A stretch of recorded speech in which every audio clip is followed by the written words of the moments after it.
Welcome. My name is Kate Double, and I am the class of 1991 and also the parent of Hudson Double, class of 2023. I'm also the president of the Alumni Association. And, thank you so much for joining us tonight for the 2025 State of the School update with Dr. Zakara. Dr. Zakara is Vermont Academy's 18th head of school and our first female head.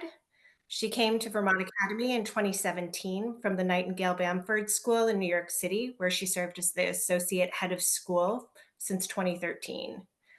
Prior to that, she was associate dean of faculty at the Taft School in Watertown, Connecticut, where she spent 12 years.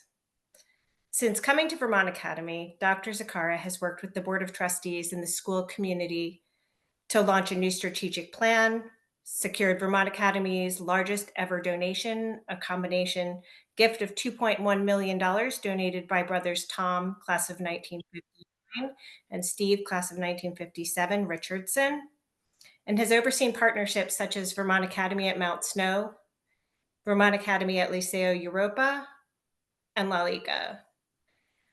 Thank you so much for being here to speak to us, Dr. Zakara. I'll turn it over to you. Thank you, Kate.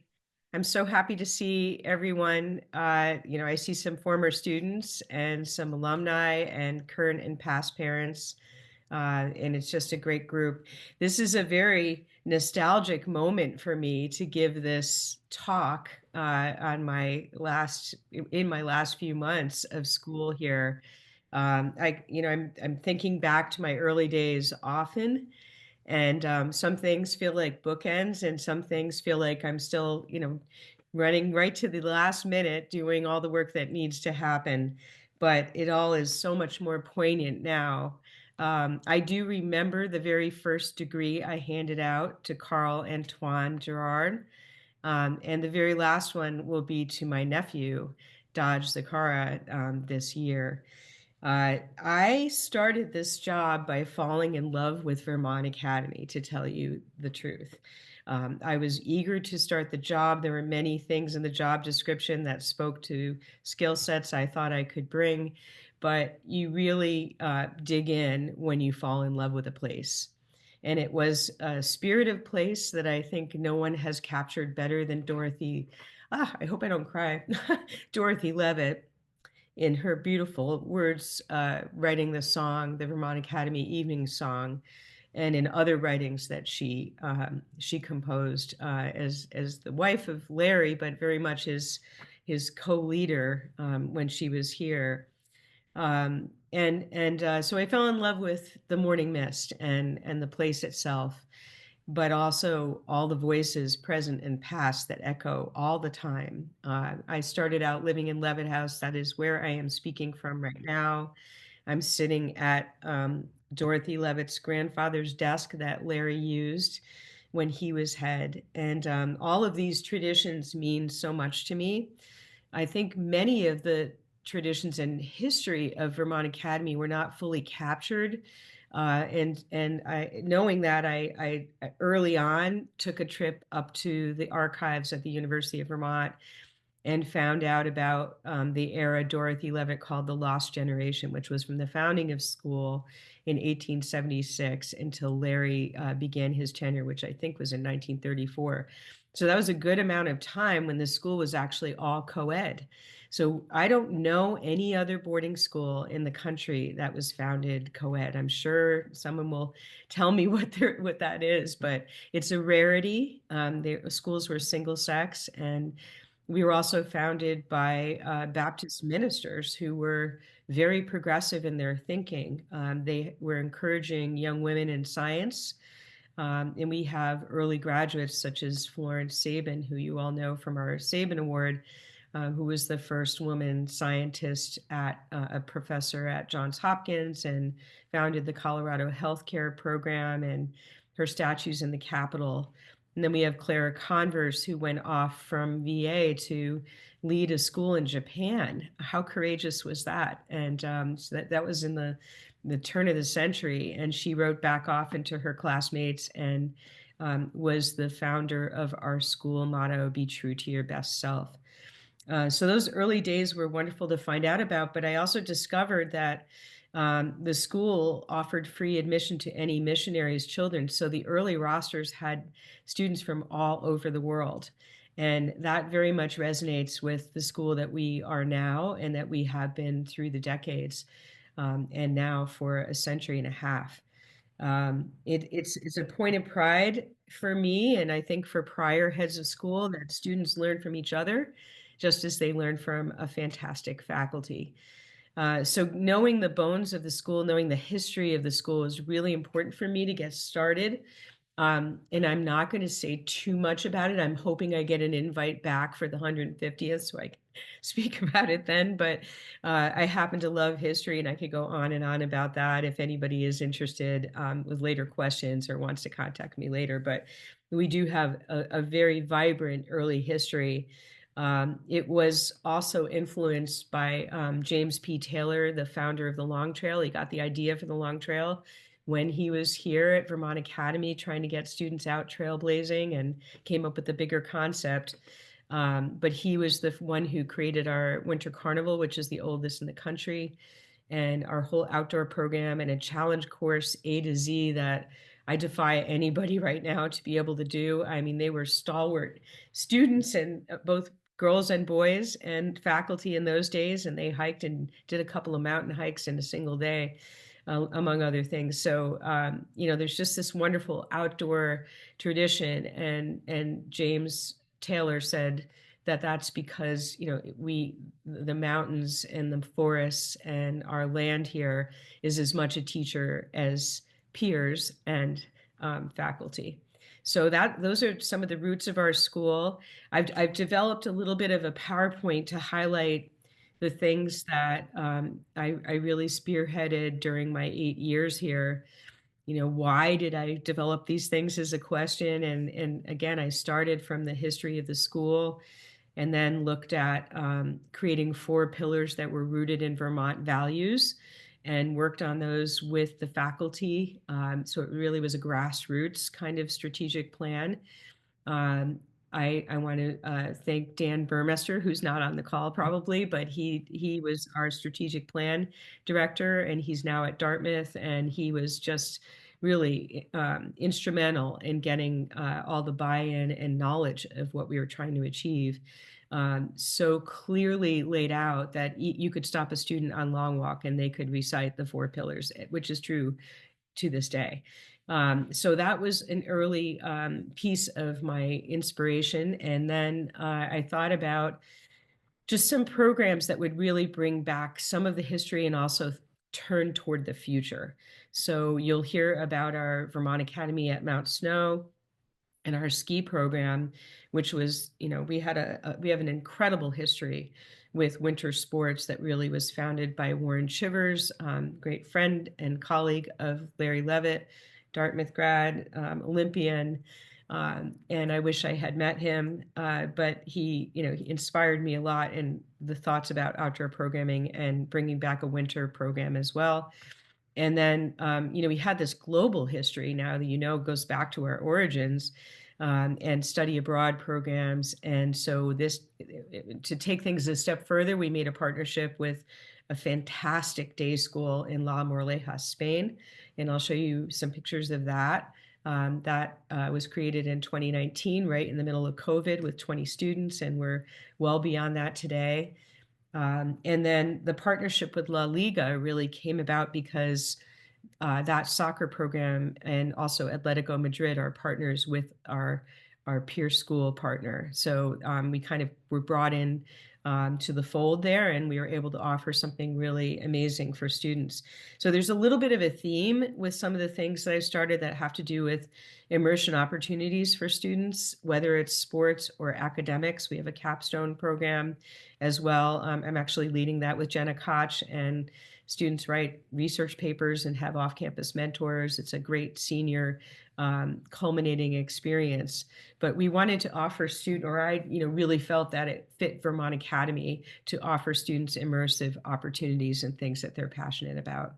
So I'm going to share a PowerPoint that I created it's mainly photos, but I thought that it would be really fun for you to see some of the things live, and I'm going to do my best to get this started in a proper way. How does that look? Does everybody see that? Yes, Kate? Yeah, okay.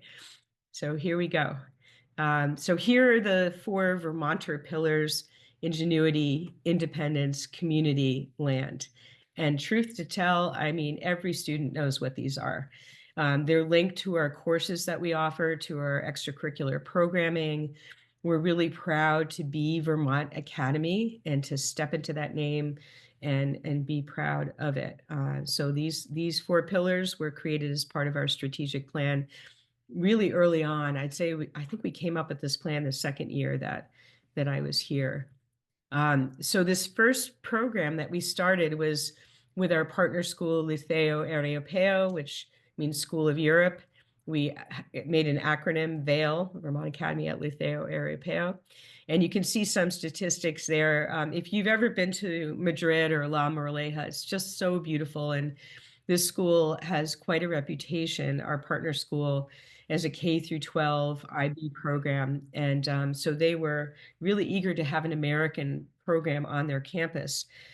And they themselves paid for it because they're a for-profit school, unlike us. And so they put in the whole school building themselves, and we provided curriculum. And in the early days, faculty came over.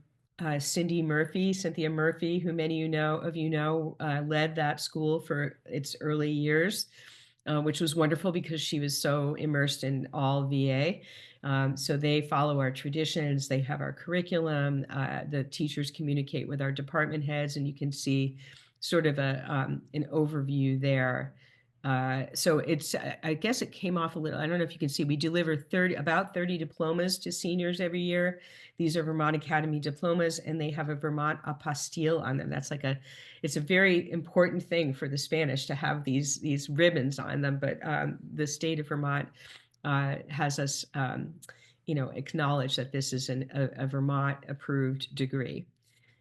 So we hope to expand this with, I think someone had asked about, do we still have study abroad programs? We hope to have some homestays in Madrid at the school, and we have had students from there coming to us so far, and they're very interested in our ski school.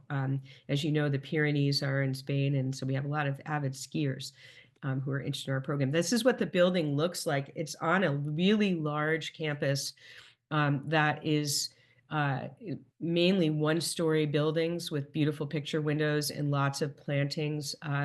The Inclán family founded the school, Liceo Europeo, believed in bringing nature in. And so it's really quite the serene campus.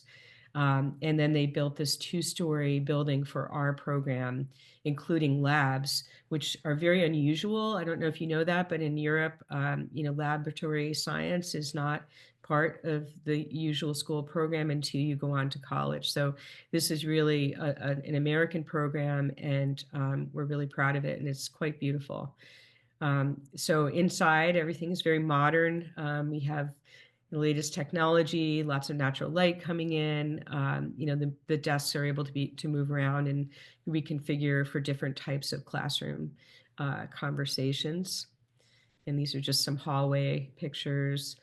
I asked them for pictures today, and they follow all of our holidays and our Vermont Academy traditions. So, it's an example of Martin Luther King Day. And then, so we also became partners, as I said, with La Liga because of our partnership with Liceo Europeo. And so it's for girls and boys soccer. In the fall, we have our usual varsity program in the Lakes region. And then the girls and boys who want to participate in continued La Liga programming will usually do another winter or spring sport, and then also almost like a club style immersion in soccer and travel with a coach who is from La Liga, who lives with us. Eduardo is a part of our community in every way. And that has been just amazing to have him living on campus. And he is not allowed to coach in the fall. He's very much cheering everybody on, but he takes over for the winter and spring with Adrian Diaz. And here's the boys La Liga team. And then the girls are in the back too. I think that's everybody in that picture. You can see Adrian is up on the top right, Adrian Diaz, and then Eduardo, who I was mentioning, is on the left in the back. Here's some more action pictures. And we've won the Lakes region for a couple of years in a row, and have done really well in the NEPSAC, either winning or coming in placing. So it's really exciting to see soccer growing. Our Vermont Academy at Mount Snow program has another acronym, VAMS, and we basically merged with acquired the Mount Snow Academy.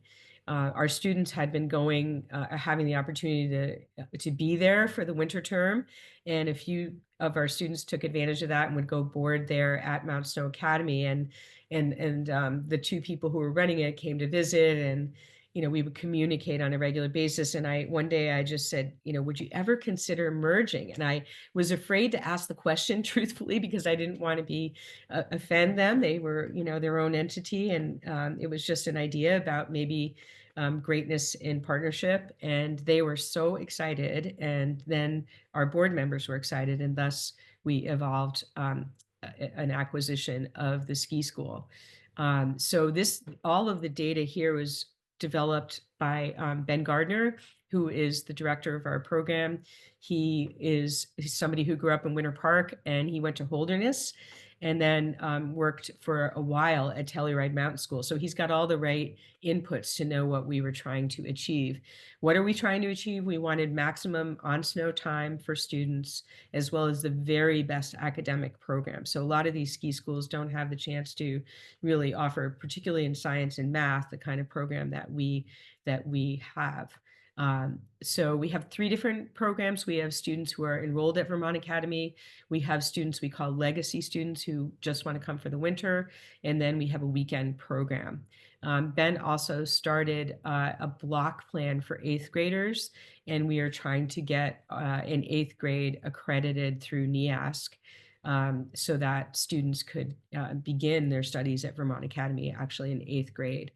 I won't read everything. That's always so annoying when people do that with PowerPoints, but you can see some of the highlights. We had a wonderful time at the fundraiser at the Hermitage Club. That's the old Haystack Mountain. And so they have built this incredible complex there with the Hermitage, and we were able to host our event there. Here's some highlights of the Alpine program. For a couple of years, we've won the NEPSAC Class C in Alpine. And you can see some of the places that the students have competed. And, we're hitting the podium the way we want to, and there's a lot more to come. I love these phrases. We're crushing it.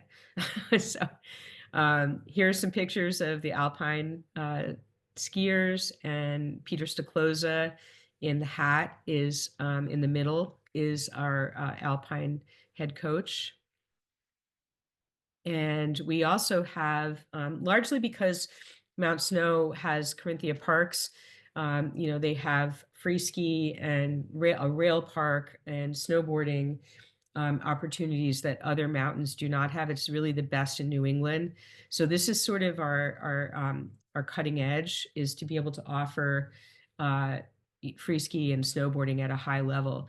The students started out, if they wanted to, over the summer by going to Banger Park in Austria, and they were jumping on airbags and came back and really did so well as a result of that, and our trampoline system and other rails that are practice things in addition to Carinthia Parks, that they have really pulled in some awards. Here's a list of some of the things that we've achieved this year. I love this fifth in the nation for girls for slopestyle. Second in the nation, Rail Jam, Rowan, Glennon. And some more snowboarding highlights. They are right now about to leave to go to Copper and compete. So they're really, really excited. Other trips include going to Hintertux again before the season starts, in addition to Banger Park, and then I believe that they also go to Mount Hood. And here are some more awards. Ben was not so happy today when I said, "Can you record all these things? Write them down." He said, "There's too many. I can't do it." But it's really good news. They have ambitions. They want to see the Olympics and some of the FIS level competition, depending on or USASA, depending on the sport. Okay, I am now ready for you to close out the slideshow. Nicole, I think you're going to do that. Um, we are right now at a very, very exciting moment of transition. Our new head, Mike Peller, is working really closely with me, and I'm so excited. I can't wait to see, what he does when he takes over. It's a natural thing to think about a cadence of leadership. Years ago, heads would stay for 30 years and then retire, and the job is, I would say, a little more demanding nowadays. And, usually the cycle of headship can be 5 to 10 years. And it's really good to have new vision coming in, and starting, a new era. We're poised on the edge of our 150th anniversary. So there are a lot of good things that are headed our way. I know some of you asked some questions about, the future of education and so on. So I think I'm going to turn it over to Kate to really zero in on some more dialogue instead of hearing my voice. But I really meant it. I was a little teary there in the beginning. It's very emotional for me. I'm sure I'm going to tear up when I give the first and last diplomas to the seniors. And I've been so proud of everybody this year and of my colleagues. This is an incredibly special school, and I hope I always am a part of it in some way. So Kate, you can take over with some questions. Okay, great. Some people sent in questions in advance, so we'll start with those, but there's also a Q&A section if anybody wants to add questions, which if you look at the bottom of your screen is under the three dots that say more. So let's start with a question from Carly Radovich, class of 2014.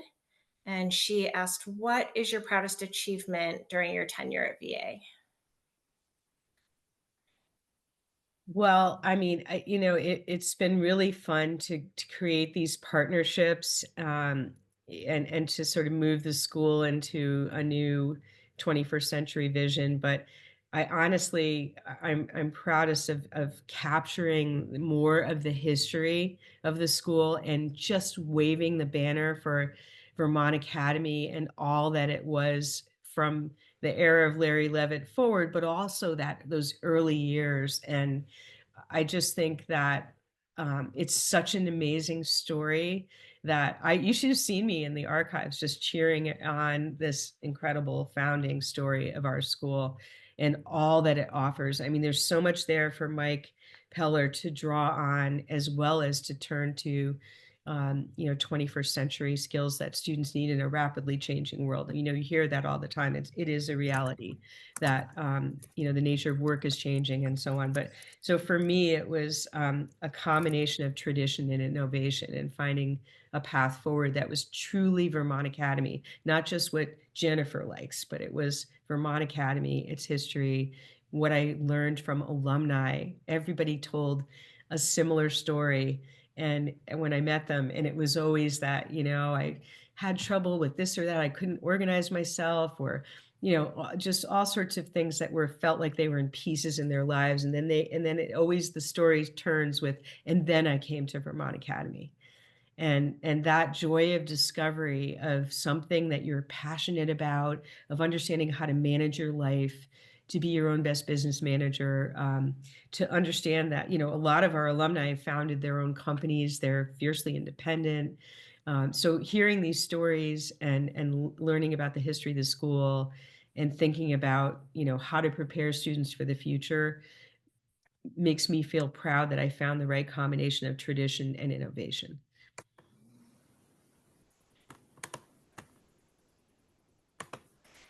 Our next Question comes from Craig. I'm sorry if I mispronounced your name. Craig Babb, class of 1965. And he said, "Many thanks for your thoughtful, committed, vigorous, and student-focused leadership. I'll miss you. What are your biggest challenge? What are the biggest challenges that your successor will face?" Well, they're not unusual to the ones I faced all the time. It's always hard to be a northern New England boarding school. It's easier when you're close to a metropolitan area to enroll a school. And back in the earlier days, the heads of school were really mainly almost like deans of students and hands-on every day with enrollment. And so, I don't think that has changed, except that we are starting to see students coming to us for our specific programs and our differentiators.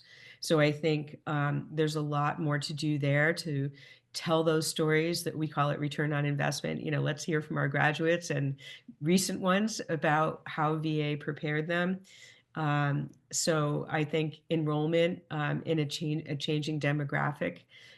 Some families can't or don't choose to spend the money that they used to on tuition, or it's just now so much more expensive that there are other choices or other problems in trying to achieve that.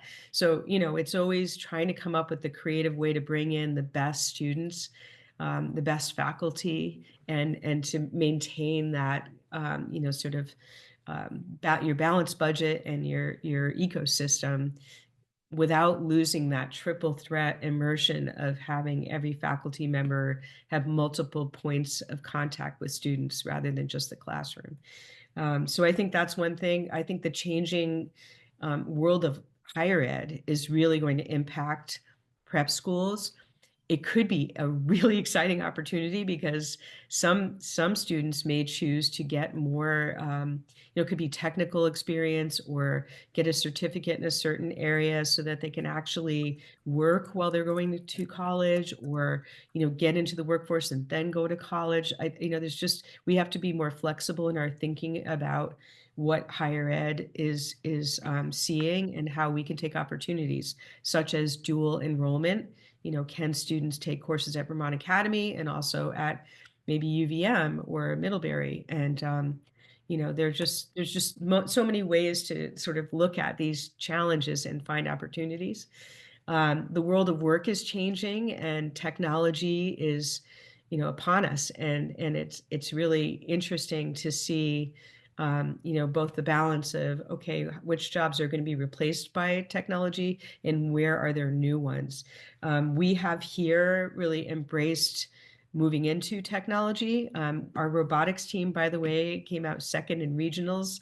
We were at the Big E this year.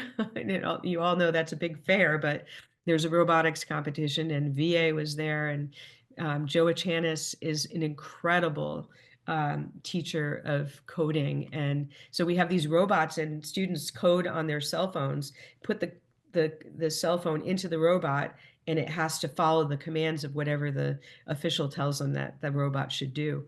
And we've just been doing great. So, we are embracing the future. We are also really committed to liberal arts, to basics of, writing and public speaking. And someone had asked about civics, and I asked our dean of faculty today, and he said we should have a requirement in that, a graduation requirement. So, we are a school that's both all about the core pieces of education and growing a good person, good citizen with core values. Our core values are essential to our daily lives here. If you haven't seen those in a while, they're on our website, and they're really important. It's like a social contract for us.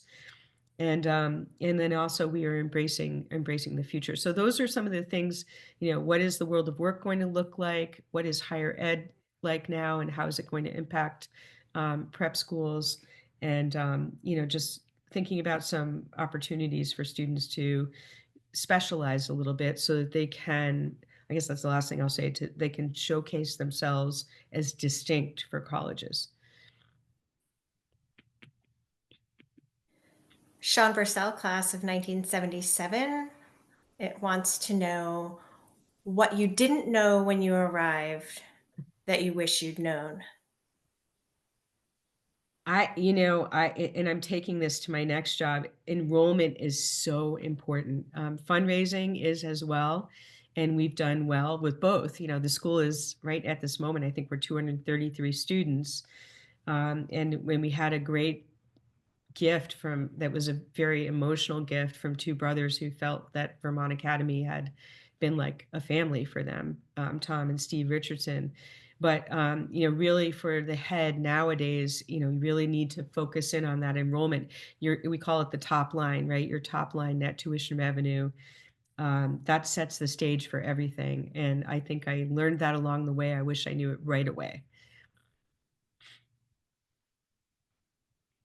Bryn Tucker, who's the parent of a student class of 2028, asked, "What is VA's stance on AI in an in evolving teaching and learning?" Yeah, we are constantly talking about this. I think it's never a fixed decision. We're even talking continually about cell phones. We decided that we were going to have cell phones checked at the door for classrooms, not have them in public spaces like Long Walk or Shep, but not to ban them from the campus entirely because we want students to be able to understand how to use them. We have rules that the students get in terms of, Chat GPT and using, trying to have their papers written by AI, and we can catch it really easily. A good teacher can find that right away. It's not so hard. What we've done is we've had more in-class writing also so that we really know the students and their voices rather than just take home assignments that they're doing outside of the class. And that has really helped. We want to encourage them to understand, there are ways to use AI to understand your writing style a little bit more and develop it. Um, AI is, if you've ever tried it, and if you haven't, I would recommend using Claude. It's an app and it is a phenomenal research tool. And, for anybody who's a historian or who loves Googling questions, and having them answered, AI takes you into the stratosphere with that. And it makes you a sharper thinker because the more you refine your questions, the better the answers. So, we are playing the middle road of cautionary use of technology, wanting students to know what their voices are and how to develop them. Oops, I don't know how that happened there, but how to develop them on their own, but also to be able to use technology to make themselves think more sharply and to write better because they can see patterns in the development of their style by using AI. Not many of our teachers are at that point yet. I dove into it because I think heads of school have to get ahead of it. And so I've been practicing a little bit more on my own and coming up with, things that I think could happen in the classroom. But it's always a balancing game. It's never a question that's finished with a single answer. We are in a new world right now, and we should be fearless, but also cautionary. Robert Stallman, class of 1970, asked, "Looking back at your tenure, what do you see as the school's greatest accomplishment? And what unfinished work would you encourage the new head of school to prioritize?" Um, well, I am a teacher first and foremost, and I think the greatest accomplishment was hearing the faculty say they've never had stronger students in the decades that they've been here than they do right now. That's huge. I want to thank publicly Nora Dock, our admissions director, and her team for that. She creates classes that have not only athletes but artists, and just multi-talented individuals who are questers. They're journeyers. They want to know and explore and encourage each other, and they share our core values right from the beginning.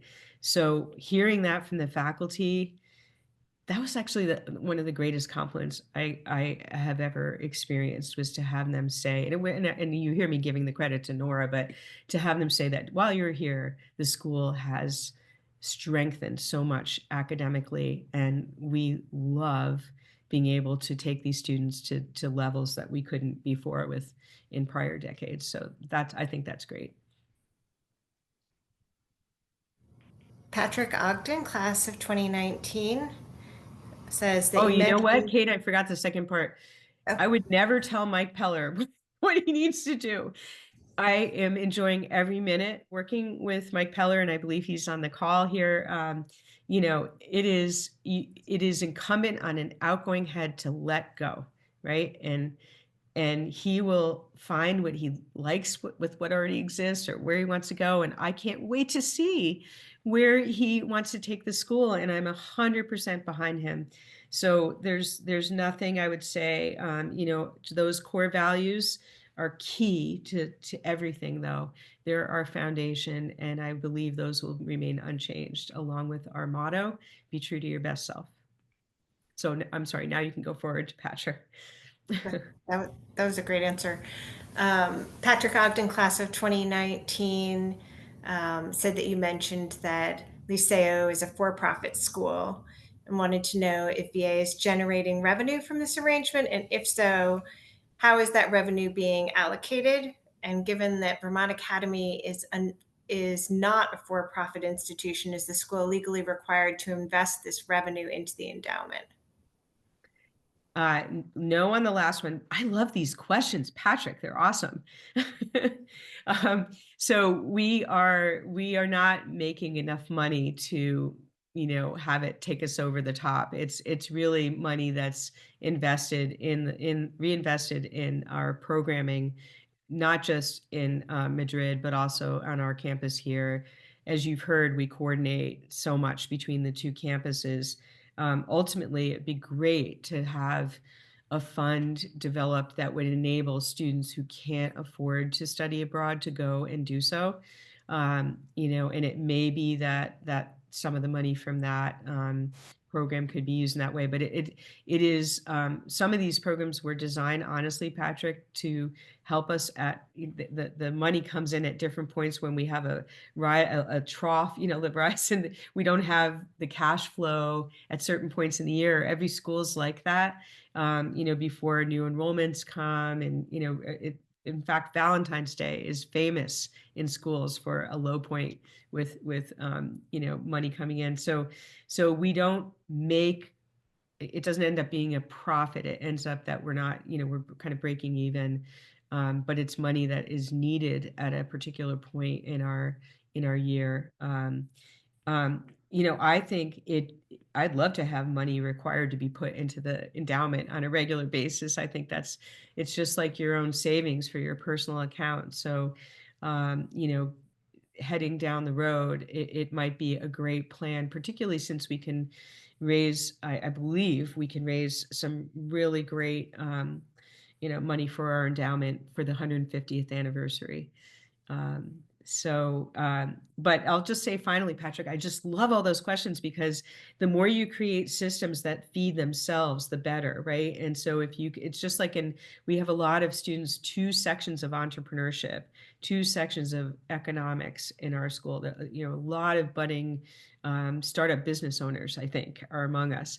And so one of the way, starting up your business and then how do you reinvest the money and helping to teach them that is one way to help the students learn. But also, I think those systems can be made internally so that there are a lot of ways to create a business model that might be nuanced. And again, thank you for those questions. Great ideas.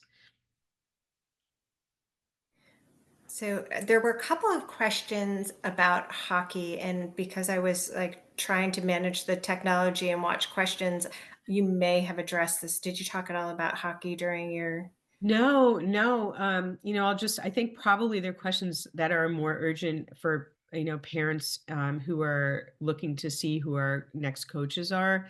I don't think they're about the history of hockey at VA, but we do have a great history of hockey, and we may have a lot of hockey players on the call, both present and past, and parents.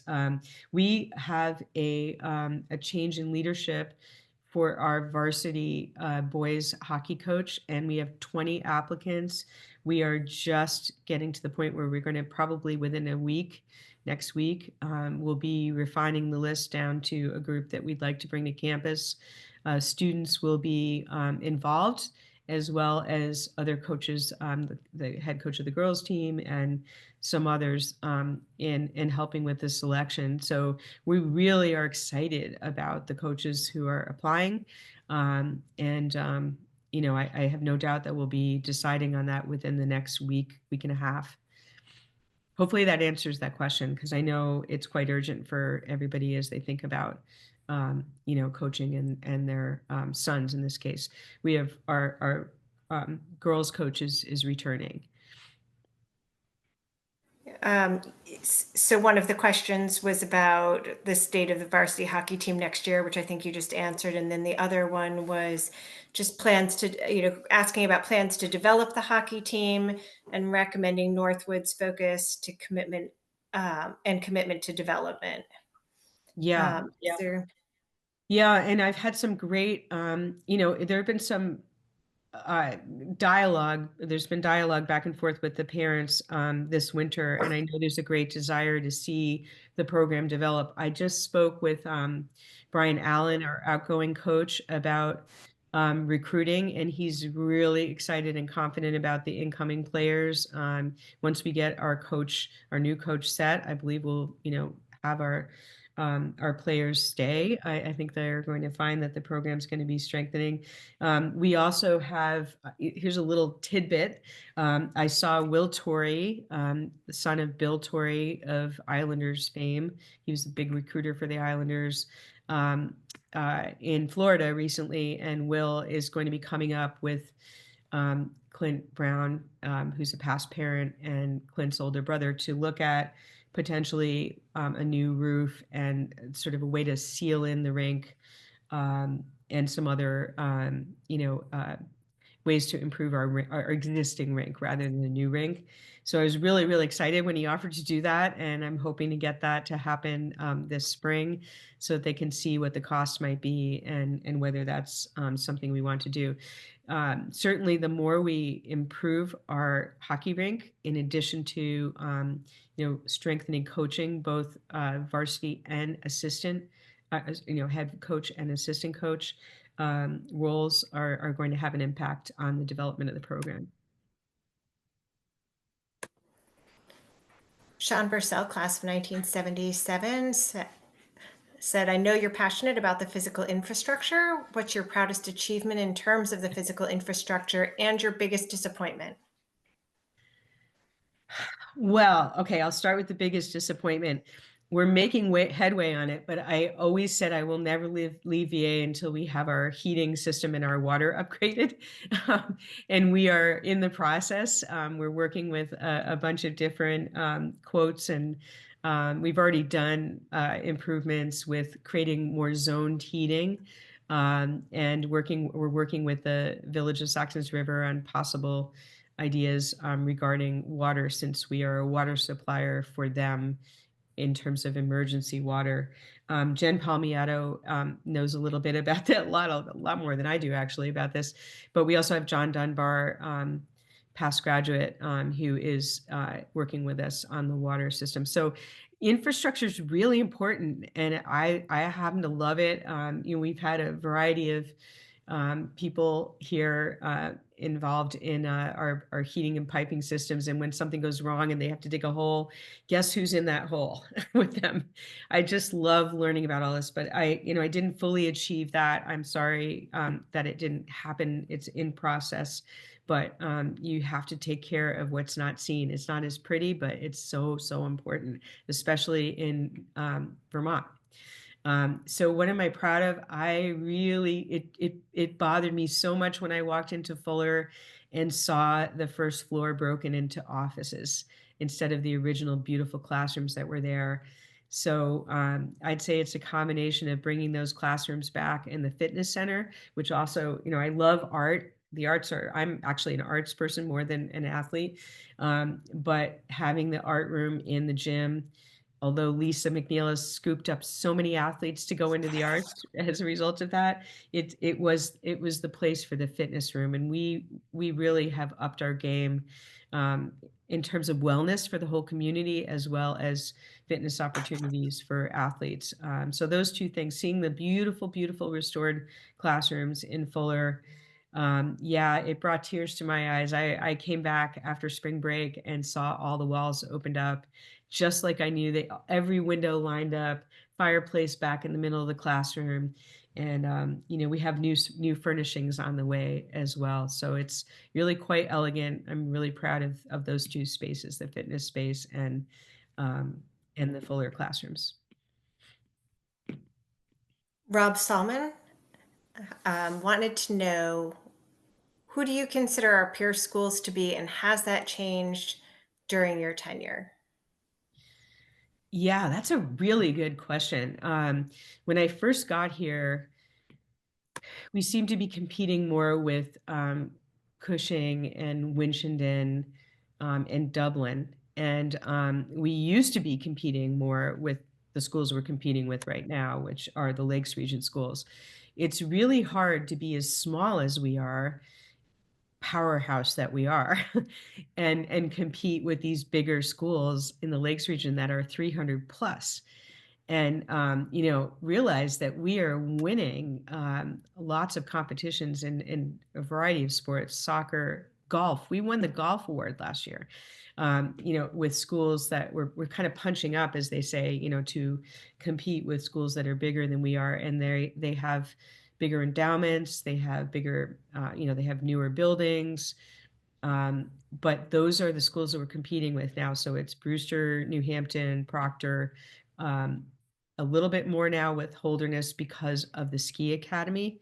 But our learning support center and our ski program have, along with La Liga, have pushed us into more competition with the Lakes region again.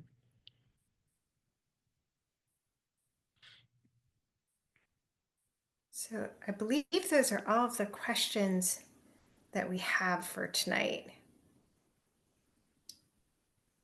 Is there anything, Dr. Sakara, that you'd like to add? Well, I would like to introduce, if you have not met him in a prior conversation, Mike Peller, our future head of school.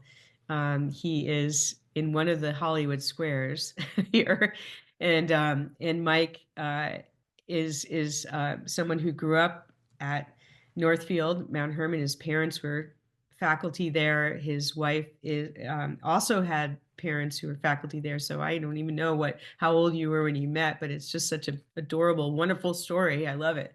Then he, at various points, he's worked at Holderness. We have Phil Peck is coming on our board, the former retired head of Holderness, which I'm so excited about for Mike and for our school. And Mike has been at White Mountain, and right now he's the upper school division head at Hillbrook School. So he's got this, I was just telling him today, he has this wonderful combination of knowing boarding schools through and through, and also understanding, where education's going, and having worked at some, schools in California that have more progressive relationship with things like technology. And I think that's all to the good for Vermont Academy. Mike, you know what I think of you, and I'm so happy that you're here. And we are creating the smoothest transition you all can imagine. So I think the community will be, so lucky to have Mike and his family. And, I'm just doing all that I can, and I'll always be there for him if he needs me. But I can't wait to see all the good things he will do. And so thus I'm introducing you to our new head, who is kind enough to come on this call tonight. Since we have a few minutes, can Mike introduce himself to us? Yes. Love to I hear think from he him. can do that. Not to steer from your thunder, Jennifer, I'm ready for it to be stolen.